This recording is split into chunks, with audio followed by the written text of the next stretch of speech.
Hello everybody, this is Toys R Us, and for this special figure showcase and review we're going to be looking at the 2012 Transformers Prime Deluxe Class Rumble figure. So what we're going to do with this video, we're going to have a detailed look at him in both of his modes to help you decide how you want to display him. We'll have a look at the accessories that come with him to help you know if yours is complete. Because he's quite an old toy now, I'm going to point out things that you need to be aware of if you have to purchase one for yourself. We can then see how he displays and looks with some other figures, including the Decepticons in the same toy line. And then because he's Rumble, and funnily enough, I've only got one other version of Rumble where he's not a tape, I don't think, where he's actually a car anyway, is this one here. So we can do a comparison with that, the alternator version, and we can also do some quick comparisons just for a bit of fun with the Generation 1 versions of them as well. So, as you can see, quite a bit to get through. So, before we get started, I'd like to remind anybody, if they've not subscribed to this channel, if they'd like to hit that subscribe button for me now, please, because again, it really will help me out.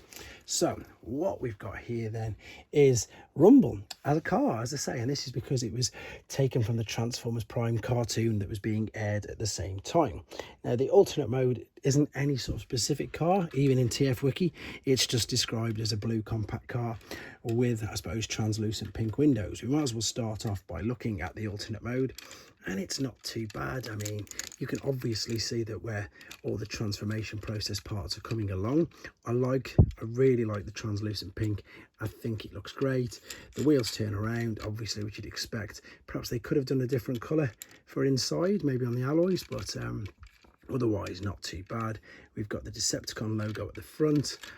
Underneath we've got what I suppose you can tell is maybe going to be his chest, but it looks more like Beast Wars Inferno's face to me, in all honesty. And I suppose there's not much to say about this. These were sort of quite basic, but great figures at the same time. Some of them, as I say, especially this was maybe quite basic, whereas like Skyquake and Dreadwind, they were a lot more fiddly. So the two weapons that you've got are these two pile drivers here, and as you can see, you've got your 5mm tabs, and what you can do is you can attach one of these either side. To be honest, I don't think they look too good in this particular mode. Just think it looks a little bit too big. Funnily enough, if they'd have been the same color scheme as what they had on the packaging, and if you don't know or if you're unaware, I'm going to show you very quickly. So on the back, as you can see, they were perhaps supposed to be painted a bit of blue rain there, where as you can see, I think they look much better, and it integrates better with that color scheme, and especially in the robot mode, which we'll have a look in a second. But in just this standard mode there, it doesn't look that great. While we're here then, I'm going to hold that there, and then if you want to pause it and if you want to read your language of what it's saying there. And then we've just got some more images here, of course, of the Transformers Prime cartoon. He was packaged in his car mode, and funnily enough, he was tied in with the ropes, which we see a lot of now. And there's a great image, of course, from the cartoon of Rumble himself. So, as I say, not too great these look with that, but I don't know, maybe I'm being a little bit harsh. I just don't think it really works. Even if you do, no, you can't even get away with the combined mode on this. Just looks okay. I think the alternate mode is way better by itself.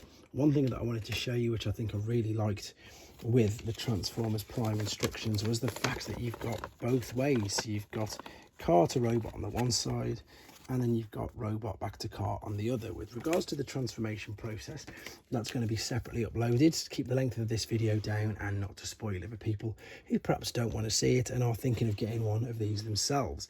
The only one thing that I will show you about the transformation process is it's got a bit of, it's called a head reveal, I suppose, or a bit of a gimmick. A lot of the Transformers Prime figures didn't have like full mech tech, I suppose, things, but they had a few little gimmicks because, of course, the movie figures were being released at the same time. And as you can see here, if we bring the whole chest forward, the head pops up. Now, the head as well, as you can see, has got some light piping in the background. So, if I can do this without it blinding or being too dazzling, you can see how good that looks now. The light piping on his head is fantastic, and it even works pretty much through onto some of the chest pieces as well. You can see how it's lighting it all up. Great use of light piping with that figure, to be fair. Just as good as some of the earlier Generation 2 figures. Now, the robot mode himself is, I suppose it's quite basic, but I like it. The colour scheme works, the translucent plastic works, the head sculpt we've seen is brilliant, the light piping on it is fantastic as well. This is a little bit dusty actually, and again I think the colour scheme really works. Articulation, the head, it still turns around and goes up and down even though it's on that spring. The shoulders are on ball and sockets, as you can see, so there's lots of articulation there. There is, you know, the hips sort of swivel. There's a mini, is there a sort of, yeah, there is a waist swivel, which you can see it's on the back there, but it's hindered there by this crotch piece there. It's got knee articulation, ankle tilt and rock, and the hands are fused. He does have the bicep flexion, so there's no wrist swivel. So for an old figure, he's got quite a bit of articulation. So things you need to be aware of is that the hands are painted, and you can see that when you put the weapons in and out, the paint chips off quite easily. And to be honest, even more so, the weapons can actually even damage the hands. And I'm going to be dead honest, that's why I've got this guy here in his alternate mode, because the thumb on him, I wonder if I can show you without doing too much. Can you see it? No, the hands are all hidden away inside, but the hands, the fingertips do break off quite easily just because of how big the weapons are and how easy they slot in. So it takes the paint off.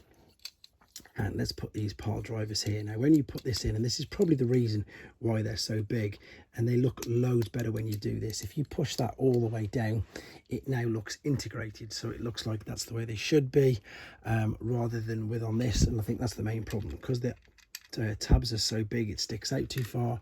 Whereas in robot mode, it looks much, much better. And I think obviously that's the way that I choose to display him, and that's why I've just got the one set of the weapons there. So let's do a quick comparison. So this was an alternator, this was Rumble as well, and this is a huge figure compared to him, and it's funnily enough the only other version I've got of Rumble as a car. Yeah, this is the alternator version if you wanted to search for him yourselves. With regards to how he looks, as I say, with some more of the Transformers Prime figures, as he's a deluxe, he's quite a bit smaller than the Voyager class, and the Knockout here is quite a bit taller, but nowhere near as wide. You can't see that. Let me move this over. So you've got the best of both worlds. He's quite stocky and chunky, and of course this guy's a bit taller. And that's probably the main reason why they're like that. Very quickly, before I do the G1 thing, there is another packaged one. This has got an episode of Transformers Prime included in it. A few of these did have and were packaged like this. The package and everything is exactly the same. It's just, but I suppose it's a bit elongated at the back. And you've got this here actually. There you go. I don't think that was on the back of this one. Now I've just said that. No, it wasn't. So you've got more detailed writing there about him, and as I say, the CD was packaged inside. Now what I've done, just to suit and hopefully keep everybody pleased with regards to the G1 comparison, we've got, and these aren't going to stand up at all, so I'm going to use other Rumble here in alternate mode to assist me with this. We've got this guy and we've got this guy, just so everybody's kept happy. And again, this is what I suppose I like about with this one, with the homage to G1, these sticking up at the back. Even though it's not a Generations figure, it's nothing to do with Generations. I just like the way they've done that. I think it gives it great, exactly that word, homage. Anyway, this was Transformers Prime Deluxe Class Rumble. I hope you enjoyed looking at him. I hope it brought back nice memories if you had one yourselves. And indeed, I hope it helps with your decision if perhaps you are indeed searching for one yourself. Don't forget the transformation process is separately uploaded as well, guys. Take care.